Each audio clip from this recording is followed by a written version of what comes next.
बिस्मिल्लाहिर्रहमानिर्रहीम। अस्सलाम वालेकुम। आज मैं आपको 3 सहाबा कराम रज़ी अल्लाह ताला अन्हु के कत्ल की साजिश का वाक़या सुनाऊंगी।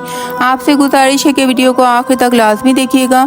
अगर आपको हमारी वीडियो पसंद आ जाए तो इसे लाइक, सब्सक्राइब और शेयर कर दीजिएगा।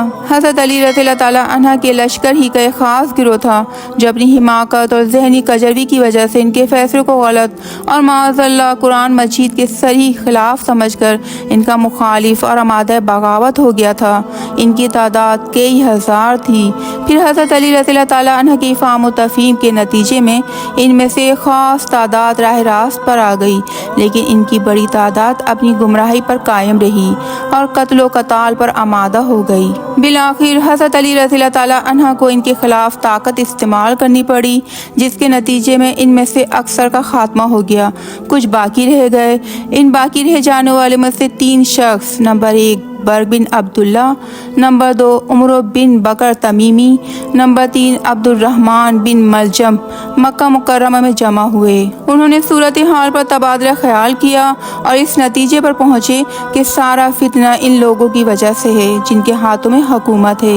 इनको किसी तरह ख़त्म कर दिया जाए। इस सिलसिले में उन्होंने 3 हज़रात को मुतय्यन तौर पर नामज़द किया। नंबर 1 हज़रत माविया रज़ी अल्लाह ताला अन्हा, नंबर 2 हज़रत उमर बिन आस रज़ी अल्लाह ताला अन्हा, नंबर 3 हज़रत अली रज़ी अल्लाह ताला अन्हा। बर्क ने कहा, माविया को कत्ल कर देने की जिम्मेदारी मैं लेता हूँ। उमर बिन तमीमी ने कहा, उमर बिन आस को ख़त्म कर देने की जिम्मेदारी मैं लेता हूँ। अब्दुर्रहमान बिन मलजम ने कहा कि हज़रत अली रज़ी अल्लाह ताला अन्हु को कत्ल कर देने की जिम्मेदारी मैं लेता हूँ। फिर उन्होंने आपस में इस पर अहद व पैमान किया और इसके लिए ये स्कीम बनाई कि हम में से हर एक 17 रमज़ानुल मुबारक को, जबकि ये लोग फजर की नमाज पढ़ाने के लिए निकल रहे हों, हमला करके अपना काम करें। इस दौर में नमाज की इमामत खलीफा वक्त या इनके मुकर्रर किए हुए अमीर ही किया करते थे। अपने बनाए हुए इस प्रोग्राम के मुताबिक बर्क बिन अब्दुल्ला हज़रत माविया रज़ी अल्लाह ताला अन्हु के दारुल हुकूमत दमिश्क रवाना हो गया और उमर तमीमी मिस्र की तरफ, जहाँ के अमीर व हाकिम हज़रत उमर बिन आस रज़ी अल्लाह ताला अन्हु थे, और अब्दुर्रहमान बिन मलजम हज़रत अली रज़ी अल्लाह ताला अन्हु के दारुल हुकूमत कूफा के लिए रवाना हो गया। 17 रमज़ानुल मुबारक की सुबह फजर की नमाज पढ़ाने के लिए हज़रत माविया रज़ी अल्लाह ताला अन्हु तशरीफ़ ले जा रहे थे। बर्क ने तलवार से हमला किया। हज़रत माविया रज़ी अल्लाह ताला अन्हु को कुछ महसूस हो गया और उन्होंने दौड़कर अपने आप को बचाना चाहा। फिर भी बर्क की तलवार से इनकी एक सरीन पर गहरा जख्म आ गया। बर्क को गिरफ्तार कर लिया गया और बाद में कत्ल कर दिया गया। जख्म के इलाज के लिए तबीब बुलाया गया। इसने जख्म को देखकर कहा कि जिस तलवार का जख्म है उसको जहर में बुझाया गया था। इसके इलाज की एक ही सूरत है कि गर्म लोहे से जख्म को दाग दिया जाए। इस सूरत में उम्मीद है कि जहर सारे जिस्म में सरायत नहीं करेगा। दूसरी सूरत ये है कि मैं आपको ऐसी दवा तैयार करके पिलाऊं जिसका असर ये होगा कि इसके बाद आपकी कोई औलाद ना हो सकेगी। हज़रत माविया रज़ी अल्लाह ताला अन्हु ने फरमाया कि गर्म लोहे के दाग को तो मैं बर्दाश्त ना कर सकूंगा, इसलिए मुझे वो दवा तैयार करके पिला दी जाए।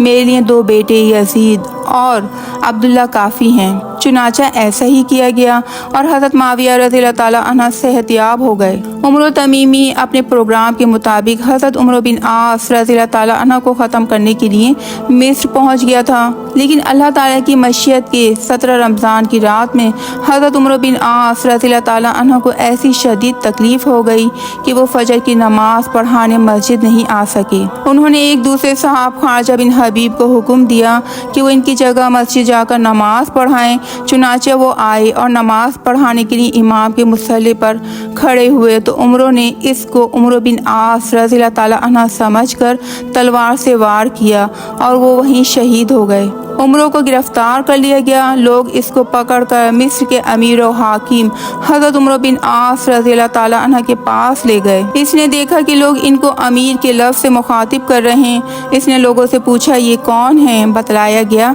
कि ये मिस्र के अमीर और हाकिम हज़रत उमर बिन आस रज़ी अल्लाह ताला अन्हु हैं। इसने कहा, मैंने जिस शख्स को कत्ल किया वो कौन था?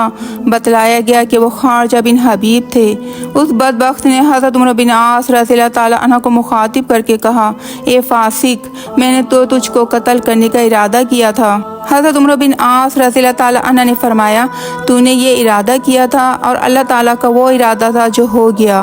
اس کے بعد خارجہ بن حبیب کے قصاص میں عمر تمیمی کو قتل کر دیا گیا۔ ان میں تیسرا خبیث ترین اور شکی ترین بدبخت عبد الرحمن بن ملجم اپنے پروگرام کے مطابق کوفہ پہنچ گیا۔ وہ 17 رمضان کو فجر سے پہلے مسجد کے راستے میں چھپ کر بیٹھ گیا۔ حضرت علی رضی اللہ تعالیٰ عنہ کا معمول تھا کہ وہ گھر سے نکل کر الصلاۃ الصلاۃ پکارتے ہوئے لوگوں کو نماز کے لیے بلاتے تھے۔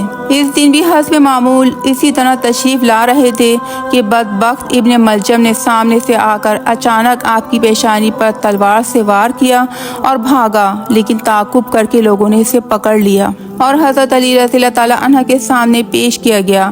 آپ رضی اللہ تعالیٰ عنہ نے اپنے بڑے صاحبزادے حضرت حسن رضی اللہ تعالیٰ عنہ سے فرمایا کہ اگر میں زندہ رہا تو اس قاتل ابن ملجم کے بارے میں جیسا چاہوں گا فیصلہ کروں گا، چاہوں گا تو معاف کر دوں گا اور چاہوں تو قصاص میں قتل کرا دوں گا، اور اگر میں اس میں فوت ہو جاؤں تو پھر اس کو شرعی قانون قصاص کے مطابق قتل کر دیا جائے، لیکن مسئلہ نہ کیا جائے، یعنی ہاتھ پاؤں وغیرہ اعضاء الگ الگ نہ کاٹے جائیں، کیونکہ میں نے حضرت محمد صلی اللہ علیہ وآلہ وسلم سے سنا ہے کہ کٹ کھانے کتے کو بھی مارا جائے تو اس کو مسئلہ نہ کیا جائے۔ حضرت علی رضی اللہ تعالیٰ عنہ ابن ملجم کی اس ضرب کے نتیجے میں واصل بحق ہو گئے تو حضرت حسن رضی اللہ تعالیٰ عنہ کے حکم سے اس بدبخت کو قتل کیا گیا اور غیظ و غضب سے بھرے ہوئے لوگوں نے اس کی لاش کو جلا بھی دیا۔